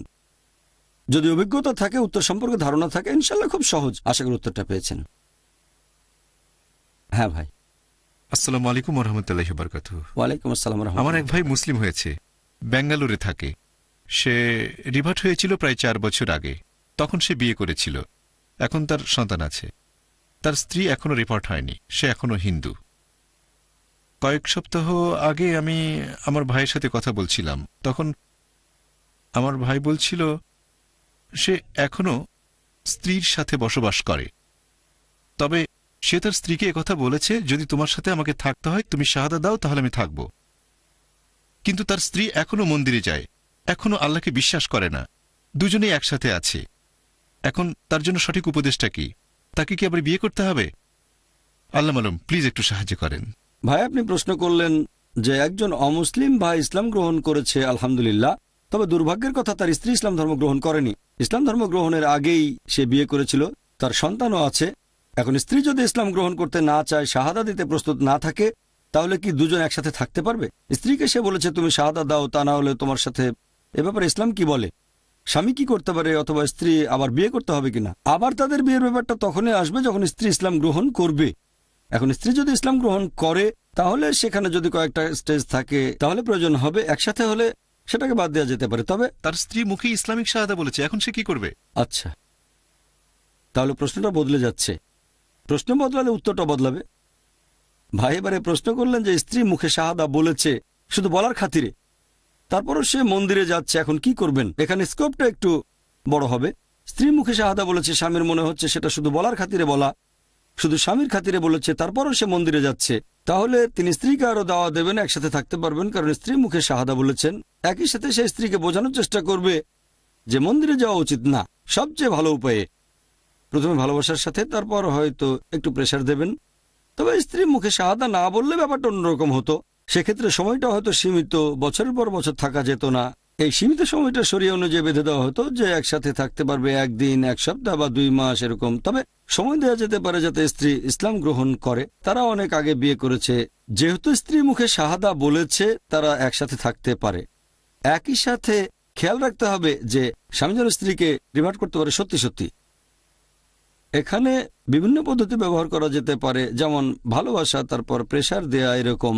আমার মনে হয় এটা সম্ভব। স্ত্রী মুখে বলেছে, হয়তো শুধু বলার খাতিরে, অপেক্ষাকৃত সহজ। এতে করে তার পক্ষে ইসলাম গ্রহণ করা আরো সহজ হবে। খেয়াল রাখবেন এ সময় ব্যবহার করতে হবে বিভিন্ন রকম যুক্তি যাতে ইসলাম গ্রহণ করে, তবে একসাথে থাকতে পারবে। খেয়াল রাখবেন স্ত্রী যেন সরল পথে আসে যত তাড়াতাড়ি সম্ভব। আশা করি উত্তরটা পেয়েছেন। আসসালামু আলাইকুম ওয়া রাহমাতুল্লাহি ওয়া বারাকাতুহু। ওয়ালাইকুম আসসালাম ওয়া রাহমাতুল্লাহি ওয়া বারাকাতুহু। আমি আপনাকে একটা প্রশ্ন করতে চাচ্ছি। ইসলাম ধর্মে কি রক্তদান করার অনুমতি আছে? হয়তো কোনো মুসলিম বা অমুসলিমের রক্ত লাগবে। বোন, আপনি প্রশ্ন করলেন যে ইসলাম অনুযায়ী কোনো মুসলিম পুরুষ বা মহিলার রক্তদানের অনুমতি আছে কি না। রক্ত লাগবে মুসলিম বা অমুসলিমের। যদি রক্তদান করার ব্যাপারে বলেন বা শরীরের কোনো অঙ্গদানের ব্যাপারে বলেন, এখানে 3টা শর্ত আছে। এক, যদি হয়ে থাকে আবশ্যিক যে এটা জীবন বাঁচানোর প্রশ্ন, তখন দান করলেন রক্ত বা কোনো অঙ্গ সেই রোগীকে, ঠিক আছে। যে দান করছে তার জন্য আবার বড় কোনো রকম ক্ষতি না হয়। 3, এটা টাকার বিনিময়ে করা যাবে না। তাহলে কেউ যদি অঙ্গদান করে অথবা রক্ত, ব্যাপারটা যেন এরকম হয় যে সেটা সেই রোগীর জীবন বাঁচাবে 1 নম্বর। 2 নম্বর, যে দান করবে তার যেন কোনো বড় ক্ষতি না হয়। 3 নম্বর, টাকার বিনিময়ে করা যাবে না। এই 3টা শর্ত পূরণ হলে ঠিক আছে। তাহলে এভাবে দেখলে রক্তদানের কথা যদি বলেন, মেডিকেল সায়েন্স বলছে যদি রক্তদান করেন 400 ml আনুমানিক 3 মাসের মধ্যে সে রক্ত আবার তৈরি হয়ে যাবে। তাহলে দান করলে কোনো সমস্যা নেই, কিন্তু একবারে 10 লিটার যদি দেন তাহলে সমস্যা, মারাও যেতে পারেন। তাই হ্যাঁ, রক্তদান করতে পারবেন যদি আপনার স্বাস্থ্য ভালো থাকে। 1 নম্বর পয়েন্ট, আপনার স্বাস্থ্য দুর্বল, 400 ml রক্ত দিলেন তারপর অসুস্থ হয়ে গেলেন, সেটা আপনার স্বাস্থ্যের জন্য ক্ষতিকর হবে। প্রথমে রক্তদানকারীর মেডিকেল চেক আপ করতে হবে। যদি তার স্বাস্থ্য ভালো থাকে, আর সাধারণত 50%-এর বেশি মানুষ রক্তদান করতে পারে, রক্তদান করতে পারেন প্রতি 3 বা 4 মাস পর পর। যদি আপনি চান যাকে রক্ত দেওয়া হবে সে হতে পারে মুসলিম বা অমুসলিম, আমার মতে কোনো সমস্যা নেই, কারণ আল্লাহ পবিত্র কোরআনে বলেছেন সূরা মাইদা অধ্যায় 5 আয়াত নম্বর 32, যদি কোনো মানুষের জীবন বাঁচাও তাহলে যেন পুরো মানুষ জাতির জীবন বাঁচালে। এখানে বলা হয়নি কোনো মুসলিমকে বাঁচাও। যদি কোনো মানুষকে বাঁচাও, হোক সে মুসলিম বা অমুসলিম, তাহলে যেন পুরো মানুষ জাতির জীবন বাঁচালে। তাই এইভাবে দেখলে আমার মতে কোনো সমস্যা নেই। তবে আপনার স্বাস্থ্য যেন ভালো থাকে, যেন ঘন ঘন রক্ত না দেন, আর পরিমাণ যেন খুব বেশি না হয়। যদি এই নিয়মগুলো মানেন আর টাকার বিনিময়ে না করেন তাহলে কোনো সমস্যা নেই। আশা করি উত্তরটা পেয়েছেন। ওয়াখিরি দাওয়ানা আলহামদুলিল্লাহ রাব্বিল আলামিন। আলহামদুলিল্লাহ ওয়াসসালাতু ওয়াসসালাম আলা রাসূলিল্লাহ ওয়া আলা আলিহি ওয়া সাহবিহি আজমাইন, আম্মা বাদ। আউযু বিল্লাহি মিনাশ শাইতানির রাজীম, বিসমিল্লাহির রহমানির রহিম। ওয়া মান আহসানু ক্বাওলাম মিম্মান দাআ ইলাল্লাহি ওয়া আমিলা সলিহান ক্বালা ইন্নানি মিনাল মুসলিমিন। রাব্বি ইশরাহ লি সাদরি ওয়া ইয়াসসির লি আমরি ওয়াহলুল উকদাতাম মিন লিসানি ইয়াফকাহু কাওলি। আপনাদের সবাইকে স্বাগত জানাই ইসলামিক সম্ভাষণে। আসসালামু আলাইকুম ওয়া রাহমাতুল্লাহি ওয়া বারাকাতুহু। আল্লাহর দয়া, শান্তি ও রহমত আপনাদের সবার উপরে বর্ষিত হোক। আপনারা যে কোনো প্রশ্ন করতে পারেন ইসলাম এবং কম্পারেটিভ রিলিজিয়নের উপর বা ইসলাম প্রচারের উপর। কোন বোন কি প্রশ্ন করবেন? আসসালামু আলাইকুম ভাই। ওয়ালাইকুম আসসালাম রাহমাতুল্লাহি ওয়া বারাকাতুহু। ঘরে বসে লেকচার বা বয়ান দিতে গেলে কি মসজিদের অনুমতি লাগবে? ইসলামিক দৃষ্টিভঙ্গি থেকে বলেন। বোন, আপনি প্রশ্ন করলেন যে ঘরে বসে আপনি লেকচার বা বয়ান দিতে চাইলে মসজিদের অনুমতি লাগবে কিনা। কোরআনের কোনো আয়াত বা কোনো হাদিসে বলছে না যে মসজিদ থেকে অনুমতি আমাদের নিতে হবে। আল্লাহ রাসূল যেটা বলেছেন এটা আছে সহিহ বুখারীতে 4 নম্বর খণ্ড, বলা হয়েছে বাল্লিগু আন্নী ওয়ালাউ আয়া, মাত্র একটা আয়াত জানলেও তা প্রচার করো। তাহলে একটা আয়াত জানলেও আপনাকে জানতে হবে সঠিকভাবে, ভুল কোনো কিছু প্রচার করবেন না। ব্যক্তিগত পর্যায়ে সেটা করতে পারেন, এটা সবচেয়ে নিচের লেভেলে। উপরের লেভেলে লেকচার দেয়া, তবে সাবধান, ভালোভাবে না জেনে লেকচার দেবেন না।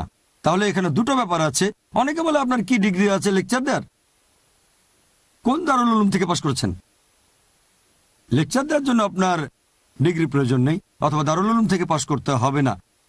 এছাড়া আরেকটা ব্যাপার, অনেকে ইসলাম সম্পর্কে না জেনে লেকচার দেওয়া শুরু করে, এটাও ঠিক না। মাঝখানের রাস্তায় আমাদের চলতে হবে। যদি ব্যাপারগুলো সঠিকভাবে জেনে থাকেন তাহলে লেকচার দিতে পারেন, সে আপনি দারুল উলুম থেকে পাশ করেন বা না করেন। তবে আমি এটাও মানি যারা দারুল উলুমে পড়াশোনা করে এটার সম্ভাবনা বেশি যে তারা ইসলাম ধর্ম সম্পর্কে বেশি জানবেন তাদের চেয়ে যারা দারুল উলুমে পড়াশোনা করেনি। তার মানে এই না যে সেরা সব বক্তায় দারুল উলুমে পড়েছেন। সত্যি বলতে বেশিরভাগ সেরা বক্তা দারুল উলুমে পড়েননি। তার মানে এটাও না যে দারুল উলুমে পড়বেন না, প্লিজ ভুল বুঝবেন না। আমি যখন বলছি লেকচার দেওয়ার জন্য দারুল উলুমে যেতে হবে না, তারপর যদি সবির দবির সবাই লেকচার দেওয়া শুরু করে তাহলে ইসলামের ক্ষতি হয়ে যাবে। অথবা হয়তো দারুল উলুমে পড়েছেন, কোন দারুল উলুমে গেছেন সেটা ঠিক না ভুল। এখানে শর্তটা হলো যদি কেউ লেকচার দেয় সে কোরআন সুন্নাহ মেনে চললে সঠিক পথে আছে, দারুল উলুমে পড়ুক বা না পড়ুক। এটাই মূল কথা, যে কেউ যদি লেকচার দেয়, হতে পারে একজনের কাছে দাওয়া দেয়া, হতে পারে নিজে প্র্যাকটিস করছে, অথবা দর্শকের সামনে লেকচার, যদি সে আল্লাহ এবং রাসূলকে মেনে চলে, এখানে প্রয়োজন আল্লাহ এবং রাসূলের অনুমতি, আল্লাহ এবং রাসূলের পথে থাকবে, তাহলে সঠিক। দারুল উলুমে পড়া না পড়া গুরুত্বটা কম। তবে এখন মুসলিম উম্মার ভেতরে দুটো দল দেখা যায়। একদল বলে ডিগ্রি না থাকলে লেকচার দিতে পারবেন না, দাওয়া দিতে গেলে ডিগ্রি থাকতে হবে। আর অন্যদিকে আছে কিছু তথাকথিত ধর্মনিরপেক্ষ মুসলিম, এরা বাজে কথা বলছে, দারুল উলুমে যাওয়ার প্রয়োজন নেই। দুপক্ষ দুই এক্সট্রিমে, আমরা হব উম্মতে ওয়াস্ত। অনেক মানুষ আছে যারা ফ্রিল্যান্স বক্তা, কোনো দারুল উলুমে যায়নি, তারা ইসলাম সম্পর্কে উল্টাপাল্টা কথা বলে। এমনটা দারুল উলুমের লোকজনও করে, কারণ হয়তো ভুল জিনিসটাই তাদের শেখানো হয়েছিল, ভুল শিখেছে আর সেটাই করে যাচ্ছে। তবে সাধারণ নিয়মটা হচ্ছে আমাদের জানতে হবে একেবারে সঠিকভাবে। এখন সঠিকভাবে সে দারুল উলুম থেকে শিখুক অথবা বাসায় শিখুক, সেটা আলাদা ব্যাপার।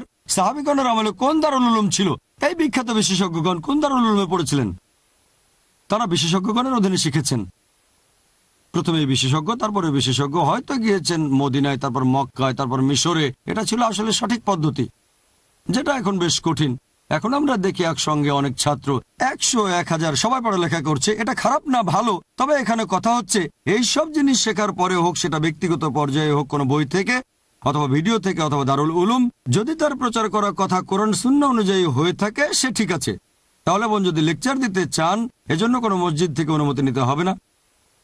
অনুমতি দেবেন আল্লাহ এবং রাসূল। আল্লাহ এবং রাসূল তাকে অনুমতি দেবেন যে সঠিক পথে আছে। বাল্লিগু আন্নী ওয়ালাউ আয়া, মাত্র একটা আয়াত জানলেও তা প্রচার করো। তাহলে নবী আমাদের অনুমতি দিয়েছেন। তবে যেটা প্রচার করবেন সেটা যদি কোরআন এবং সুন্নাহ অনুযায়ী না হয় তাহলে প্রচার করবেন না, হলে প্রচার করবেন। আশা করি উত্তরটা পেয়েছেন। কোনো ভাইকে প্রশ্ন করবেন? হ্যাঁ ভাই। আসসালামু আলাইকুম। ওয়ালাইকুম আসসালাম রাহমাতুল্লাহ। আমি জাকির, পুনা থেকে এসেছি। আমার প্রশ্নটা হলো, খ্রিস্টানরা বলে পবিত্র আত্মা তাদের পথ দেখায়, তাদের কিভাবে বোঝাবো যে পবিত্র আত্মা বলে কিছু নেই? আর আমার দ্বিতীয় প্রশ্ন হলো, অমুসলিমদের কিভাবে বোঝাবো যে প্রস্রাব নোংরা, এর ফোঁটা জামা কাপড়ের উপর পরা উচিত না, এটা তাদের কিভাবে বোঝাবো? ভাই দুটো প্রশ্ন করেছেন। খ্রিস্টানরা বলে যে পবিত্র আত্মা তাদের পথ দেখায়, তাদের কিভাবে বোঝাবো যে পবিত্র আত্মা বলে কিছু নেই? দ্বিতীয় প্রশ্ন, প্রস্রাব যে নোংরা, এটা কিভাবে বোঝাবো? প্রথম প্রশ্ন যে পবিত্র আত্মা পথ দেখায়, আগে দেখতে হবে পবিত্র আত্মা বলতে তারা কি বোঝায়। এক এক দল খ্রিস্টান এক একভাবে এটার ব্যাখ্যা দেয়। পবিত্র আত্মা মানে ফেরেশতা জিবরাইলকে বোঝালে তো তার অস্তিত্ব আছে। তবে যদি বলে এটা ট্রিনিটির একটা অংশ তাহলে ঠিক না। যদি বলে ট্রিনিটির অংশ মানে স্বয়ং ঈশ্বর, হ্যাঁ ঈশ্বরের তো অস্তিত্ব আছে। এখন পবিত্র আত্মা বলতে কি বোঝাচ্ছে? যদি পবিত্র আত্মা বলা হয় শুধু ফেরেশতা জিবরাইলকে, তার অস্তিত্ব আছে। তবে এখন পথ দেখাবেন না। যদি আল্লাহ সাহায্য করতে বলেন করতে পারে, তবে কোনো ওহী আনবেন না, সেটা শেষ। মুহাম্মদ সাল্লাল্লাহু আলাইহি ওয়াসাল্লামের পরে যদি কেউ বলে ওহী পেয়েছি, তাকে ডাক্তার দেখাতে হবে, নবুয়ত শেষ। তবে পবিত্র আত্মার ব্যাপারে হ্যাঁ ঈশ্বর সাহায্য করতে পারেন, পথ দেখাতে পারেন। তারা হয়তো বিশ্বাস করে এটা ট্রিনিটির অংশ, এটা ভুল। আল্লাহ বলেছেন সূরা নিসা অধ্যায় 4 আয়াত 171, ওয়ালা তাকুলু সালাসা, তোমরা ট্রিনিটি বলো না। তাহলে তারা যে বলছে পবিত্র আত্মা ট্রিনিটির অংশ, এটা ভুল। তবে যদি বলেন ঈশ্বর সাহায্য করবেন, পথ দেখাবেন, হ্যাঁ অবশ্যই করতে পারেন। আমাদের বুঝতে হবে যে তারা সবকিছু মিলিয়ে মিশিয়ে একটা জগা খিচুড়ি বানিয়ে ফেলেছে। তাহলে ট্রিনিটির অংশ বললে এটা ভুল। ট্রিনিটির কোনো অস্তিত্ব নেই, তবে ঈশ্বর আছেন, তিনি সাহায্য করতে পারেন, পথ দেখাতে পারেন। কোরআনে এরকম কিছু দোয়া আছে। ঠিক একই কথা ফেরেশতা জিবরাইলের ব্যাপারে, তিনি সাহায্য করবেন কিনা সেটা আল্লাহ জানেন। এখন তাদের সামনে ট্রিনিটিকে ভুল প্রমাণ করতে হবে। আত্মার কথা আরো আছে, এটা আছে গসপেল অফ জনে অধ্যায় নম্বর 16 অনুচ্ছেদ 12 থেকে 14। যীশু খ্রিস্ট তার নিজের মুখে বলেছেন, তোমাদের আমি অনেক কথা বলতে চাই, কিন্তু সেগুলো এখন সহ্য করতে পারবে না, কারণ যখন সত্যের আত্মা সে হাজির হবেন, তোমাদের সত্যের পথে নিয়ে যাবেন। তিনি নিজের থেকে কিছু বলবেন না, যা শুনবেন সেগুলো বলবেন। তিনি আমাকে মহিমান্বিত করবেন। এই সত্যের আত্মা হলেন মুহাম্মদ সাল্লাল্লাহু আলাইহি সাল্লাম। তারা কার কথা বলছে সেটা জানি না। সত্যের আত্মা এখানে আসলে বলা হচ্ছে মুহাম্মদ সাল্লাল্লাহু আলাইহি ওয়াসাল্লাম আসবেন আর তোমাদের পথ দেখাবেন। পথ দেখানো মানে তিনি রেখে গেছেন কোরআন এবং সহিহ হাদিস, এগুলো পথ নির্দেশ। প্রথমে বুঝতে হবে তারা কি বোঝাতে চাচ্ছে, তারপর বলতে হবে খ্রিস্টান ধর্ম বা ইসলাম ট্রিনিটিতে বিশ্বাস করে না, বিশ্বাস করে এক ঈশ্বরে। আমার ভিডিও ক্যাসেটের কথা বললেন, similarities between Islam and Christianity.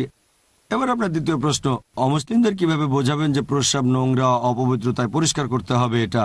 এখন আমাদের মানুষের যে প্রস্রাব, এটা নাজিস বৈজ্ঞানিকভাবে, কারণ এটা শরীরের বর্জ্য। বর্জ্য মানে যে জিনিসগুলো প্রয়োজন নেই বের হয়ে যাচ্ছে। এভাবে দেখলে এটা নাজিস, কারণ এটা হচ্ছে একটা বর্জ্য পদার্থ। তার মানে এই না যে অন্য সব পশুর প্রস্রাবও হারাম বা নাজিস, বেশিরভাগই হয়তো তাই। আর মানুষের প্রস্রাবের ব্যাপারে যদি বলতে হয়, এটা একটা বর্জ্য পদার্থ যেটার প্রয়োজন নেই। এখন ব্যাপারটা হচ্ছে আমরা ইসলামিক নিয়মে কেন এরকম বলি, এভাবে বলার একটা বৈজ্ঞানিক কারণ আছে। আল্লাহ বলেছেন আমরা বিশ্বাস করি, কেন আল্লাহ বলেছেন, নবী বলেছেন, মেনে চলছি। তবে লজিক্যাল কারণও ভাবতে পারি। আমরা যখন প্রকৃতিটাকে সাড়া দিই, সব সময় পানি ব্যবহার করি অথবা প্রসবের ফোঁটা মুছে ফেলি। কেন? প্রথম কারণ মুসলিমের খতনা দেওয়া থাকে। খতনা না থাকলে বিভিন্ন অসুখ হতে পারে, প্রেপিউসে জমা হতে পারে স্পেগমা, তারপর হতে পারে হেপাটাইটিস, এইডস হওয়ার সম্ভাবনাও বেশি থাকে। এই সেদিনের জরিপ, যাদের খতনা করা তাদের এইডস হওয়ার সম্ভাবনা অনেক কম থাকে। খতনা করা লোকের যৌন সঙ্গীরও এইডস হওয়ার সম্ভাবনা অনেক কম থাকে, দুজনেই। তাহলে এইডস হওয়াটা কঠিন, অসম্ভব না, সম্ভাবনা কম। আবার কারো এইডস থাকলেও তার স্ত্রী সহজে আক্রান্ত হয় না। আমেরিকা জরিপ চালিয়েছিল একটা উগান্ডায়, স্বামীর যদি এইডস থাকে আর যদি খতনা করা না থাকে 85% স্ত্রীর এইডস হবে, খতনা থাকলে সেটা হবে 15%। এই হচ্ছে অনুপাত। এটা একটা রিসার্চ, কতটা সত্য সেটা জানি না, তবে বিজ্ঞানে প্রতিষ্ঠিত একটা সত্য খতনা দেওয়া থাকলে বিভিন্ন রকমের যৌন রোগ হওয়ার সম্ভাবনা অনেক কম থাকে। এছাড়াও যদি খতনা দেওয়া না থাকে আর প্রকৃতিটাকে সাড়া দেন, কিছু ফোঁটা থেকে গেলে ইনফেকশন হতে পারে। যদি খতনা দেওয়া থাকে তারপর পরিষ্কার করবেন, পরিষ্কার করা ভালো।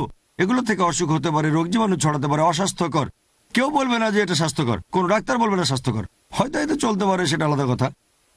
পশ্চিমারা যখন প্রকৃতির ডাকে সাড়া দেয় হয়তো ফ্ল্যাশ করে তখন কয়েক টন পানি ফেলে, কিন্তু শরীরে এক ফোঁটাও দেয় না। ঠিক, তাহলে ইসলাম স্বাস্থ্যকর ধর্ম, বৈজ্ঞানিকভাবে আধুনিক, এভাবে আপনি তাদের বোঝাতে পারেন। আশা করি উত্তরটা পেয়েছেন। কোন বোন কি প্রশ্ন করবেন? আসসালামু আলাইকুম ভাই। ওয়ালাইকুম আসসালাম রহমতুল্লাহ বারাকাতুহু। এখনকার দিনে অনেক রিভোর্টি মহিলা ইসলাম ধর্ম গ্রহণ করছে। তারা বিয়ের জন্য যোগ্য স্বামী খুঁজবে। অনেক মুসলিম পরিবারে খুব রক্ষণশীল, তারা চায় না তাদের ছেলে রিভোর্ট কোনো মেয়েকে বিয়ে করুক। বোন, আপনি প্রশ্ন করলেন যে অনেক মহিলা ইসলাম গ্রহণ করছে। আমি আপনার সঙ্গে একমত যে পুরুষের চেয়ে মহিলারা বেশি ইসলাম গ্রহণ করছে। যারা ইসলাম গ্রহণ করছে 3 ভাগের 2 ভাগ মহিলা আর 1 ভাগ পুরুষ। আপনি প্রশ্ন করলেন ইসলাম গ্রহণ করার পরে তারা যোগ্য স্বামী খুঁজবে। আবার অনেক মুসলিম চায় না তাদের ছেলে রিভার্ট কাউকে বিয়ে করুক। এ অবস্থায় কি করা যায়? যোগ্য স্বামী বা স্ত্রী পাওয়া, হোক সে রিভার্ট বা মুসলিম পরিবারের। একটা মুসলিম মেয়ের জন্য ভালো স্বামী পাওয়া কঠিন। রিভার্ট তো অনেক পরের কথা। পরিস্থিতি এতটাই খারাপ, সমাজের বেশিরভাগ মানুষ ভুল পথে যাচ্ছে, তাই ভালো স্বামী বা স্ত্রী পাওয়া একটা সমস্যা, আর ভালো ছেলে পাওয়া আরো কঠিন। ভালো মেয়ে পাওয়া সহজ, কারণ আল্লাহ মহিলাদের এভাবে সৃষ্টি করেছেন, সেজন্য মহিলারা তাড়াতাড়ি সত্যের পথে আসে। এখন আপনার প্রশ্ন রিভার্ট কাউকে বিয়ে করা প্রসঙ্গে, যে মুসলিম ছেলেদের রিভার্ট মহিলা বিয়ে করা উচিত কি না। বেশিরভাগ সময় দেখা যায় যে মানুষ ধর্ম বদলায় অন্যান্য কারণে, সব না, অনেকে। সেটা হতে পারে LBW, লাভ বিফোর ওয়েডিং। প্রেমে পড়ে ধর্ম পরিবর্তন করলেন, প্রথমে নাক কাটা গেল, তারপর করলেন প্লাস্টিক সার্জারি। তবে আলহামদুলিল্লাহ আমি অনেক মহিলাকে চিনি যারা মুসলিম হয়েছে শুধু ইসলাম ধর্মের কারণে। বর্তমানে অনেক মানুষ ইসলাম ধর্ম গ্রহণ করছে। এখন একজন মহিলা বা পুরুষ যদি মুসলিম হয় ইসলাম ধর্মের কারণে, LBW না, মানে লাভ বিফোর ওয়েডিং না, ইসলামের কারণে, তারা মুসলিম পরিবারে জন্ম নেওয়া লোকদের চেয়ে বেশি ধর্ম পালন করবে, এটা সম্ভাবনা বেশি। আমরা সাধারণত এরকমই দেখি।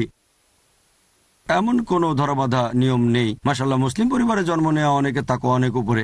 তবে সাধারণত দেখা যায় যদি অমুসলিম কোনো লোক মুসলিম হয় ইসলামের সৌন্দর্য দেখে গ্রন্থগুলো পড়ে, তাহলে সে মুসলিম পরিবারে জন্ম নেওয়া কারোর চেয়ে অনেক বেশি উপরে থাকবে, সম্ভাবনা এটাই বেশি, এটা পরিষ্কার। তবে আমি সেই সব রিভার্টদের কথা বলছি না যারা মুসলিম হয়েছে অন্য কারণে, টাকার জন্য অথবা ভালোবাসার জন্য। এমনকি তারাও আলহামদুলিল্লাহ আমি এরকম দেখেছি যে মুসলিম হয়েছে ভালোবাসার কারণে। একটা মেয়ে ইসলাম সম্পর্কে জানে না, কিন্তু একটা মুসলিম ছেলেকে ভালোবাসে। কয়েক বছর পরে দেখবেন সেই মেয়েটা মুসলিম ছেলের চেয়ে বেশি ধর্ম পালন করছে। ছেলেটা শুধু নামেই মুসলিম, কিন্তু বিয়ে করতে গেলে তোমাকে ধর্ম বদলাতে হবে, বাবা মার প্রেশার। মেয়েটা ইসলাম গ্রহণ করলো, কয়েক বছর পরে দেখবেন মেয়েটা বেশি ধর্ম পালন করছে আর ভালো মুসলিমা। তারপর স্বামীকে দাওয়া দেওয়া শুরু করলো। স্বামী সঠিক পথে আসতে পারে, নাও পারে, এরকম অনেক ঘটনা আছে। তবে যে মহিলা ইসলাম গ্রহণ করেছে অথবা যে পুরুষ মুসলিম হয়েছে ইসলাম ধর্মের কারণে, তাহলে মুসলিম পরিবারে জন্ম নেওয়া কারোর চেয়ে ধার্মিক হওয়াটা তার সম্ভাবনা অনেক বেশি থাকে। আমি নিরুৎসাহিত করছি না, বরং উৎসাহ দিচ্ছি। তবে এখানে খুঁটিনাটি বিষয়গুলো আমাদের দেখতে হবে। যেমন নবী বলেছেন বিয়ে করার সময় তোমরা এই জিনিসগুলো দেখতে পারো।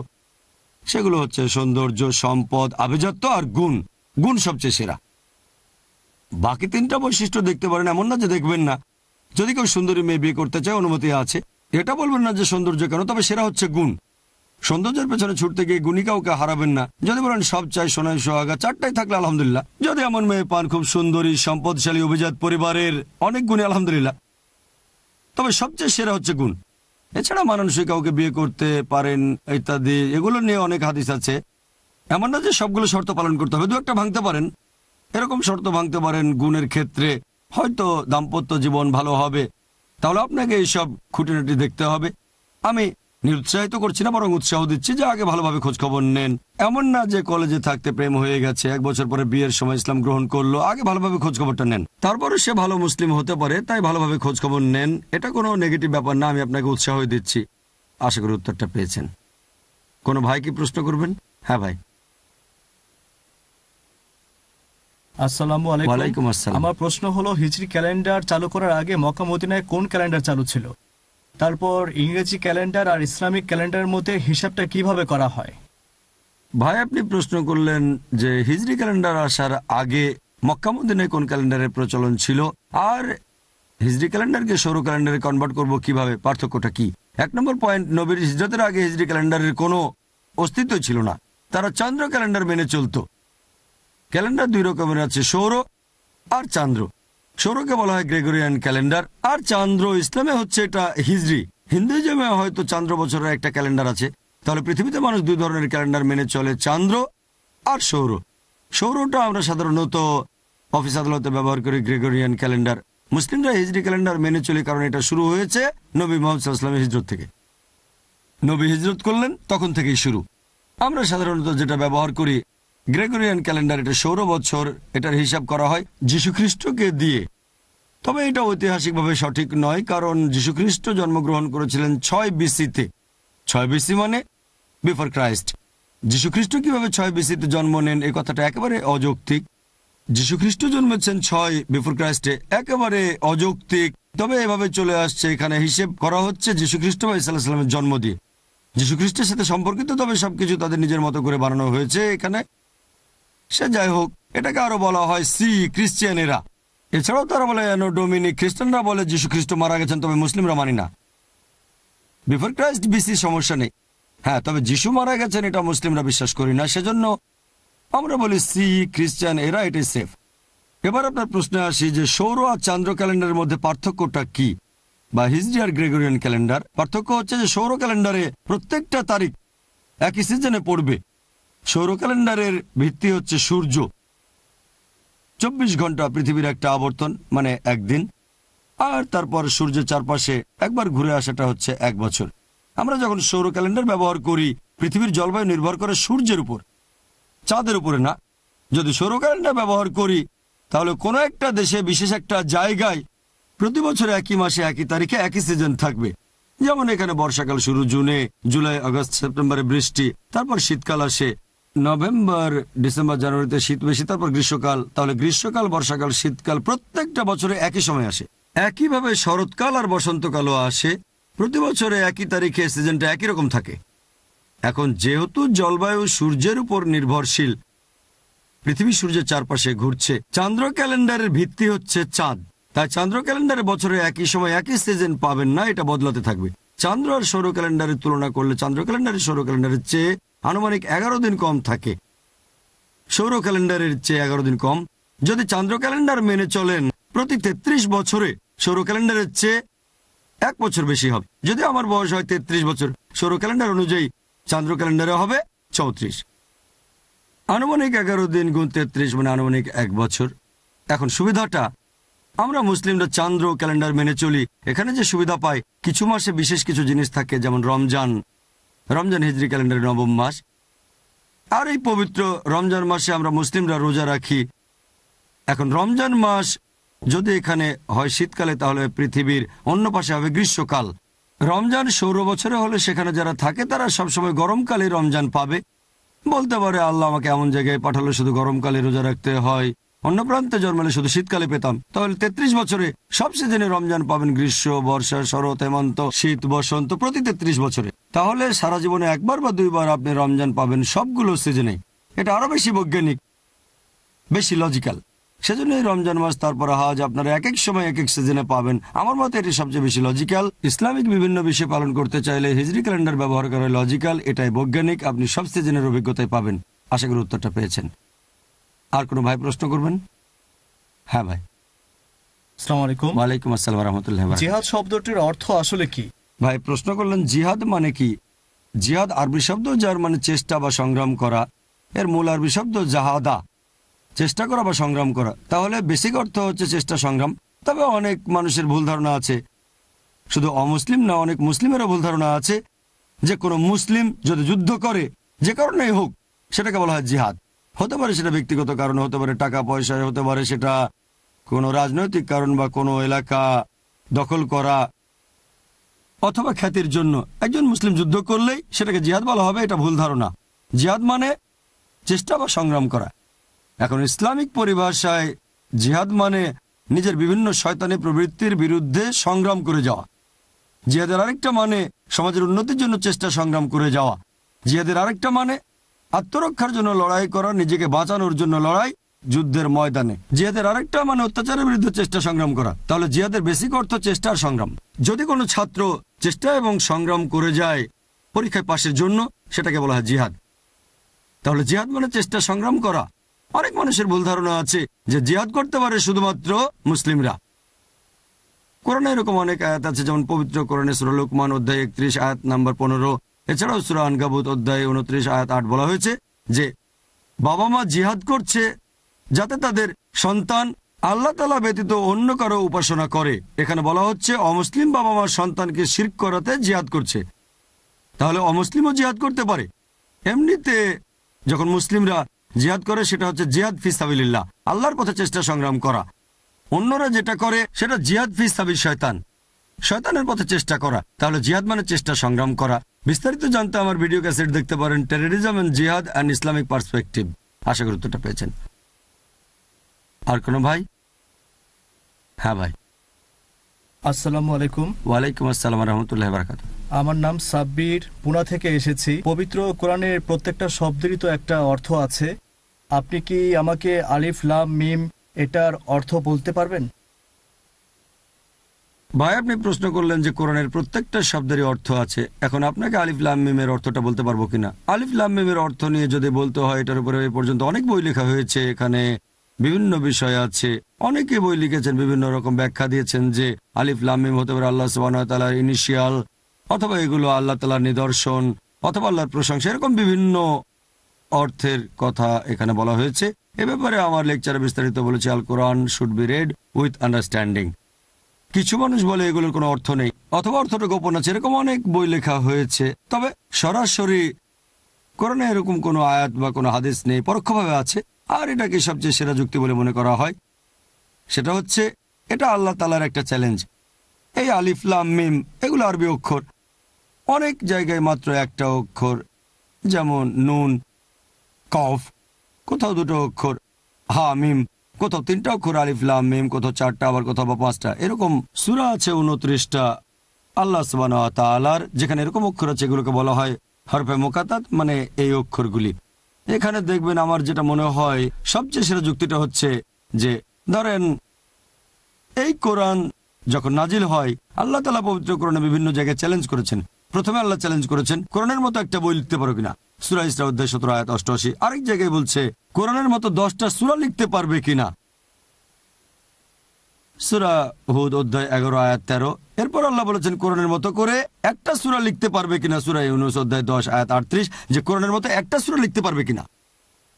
আর তারপর পবিত্র কোরআনে আরো বলা হয়েছে সূরা বাকারা অধ্যায় নম্বর 2 আয়াত 23 ও 24 বলা হয়েছে যে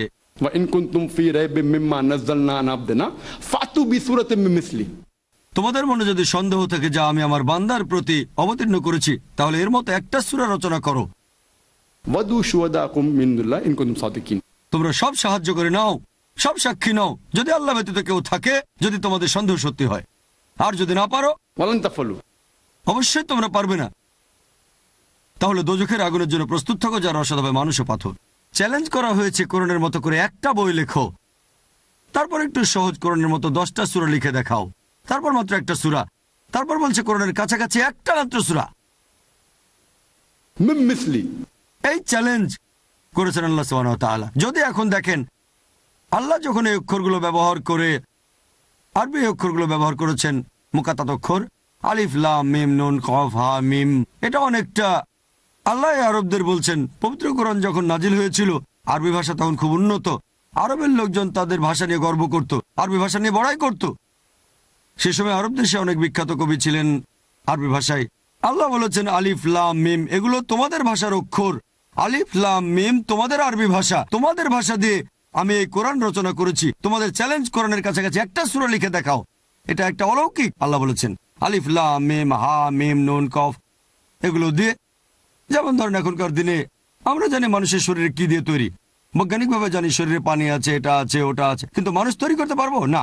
মানুষের শরীরে বিভিন্ন উপাদানগুলো আমরা বাজার থেকে কিনতে পারবো, কিন্তু মানুষ তৈরি করতে পারবো না। আসল জিনিস হচ্ছে জীবন। একইভাবে আল্লাহ বলেছেন এগুলো তোমাদের অক্ষর, আলিফ লাম মিম। ইংরেজি ভাষায় যেমন আছে ABCD, আলিফ লাম মিম হা মিম। আমি এই কোরআন লিখেছি, কোরআনের মতো একটা সূরা তোমরা লিখে দেখাও। এটা কখনোই তোমরা করতে পারবে না। وإن كنتم في ريب مما نزلنا على عبدنا فأتوا بسورة من مثله। তোমাদের মনে যদি সন্দেহ থাকে যে আমার বান্দার প্রতি অবতীর্ণ করেছি, তাহলে এর মতো করে একটা সূরা তোমরা রচনা করো। وادعوا شهداءكم من دون الله إن كنتم صادقين। তোমরা সব সাহায্য করে নাও আর সব সাক্ষী নাও, যদি আল্লাহ ব্যতীত কেউ থাকে, তোমাদের সন্দেহ যদি সত্যি হয়।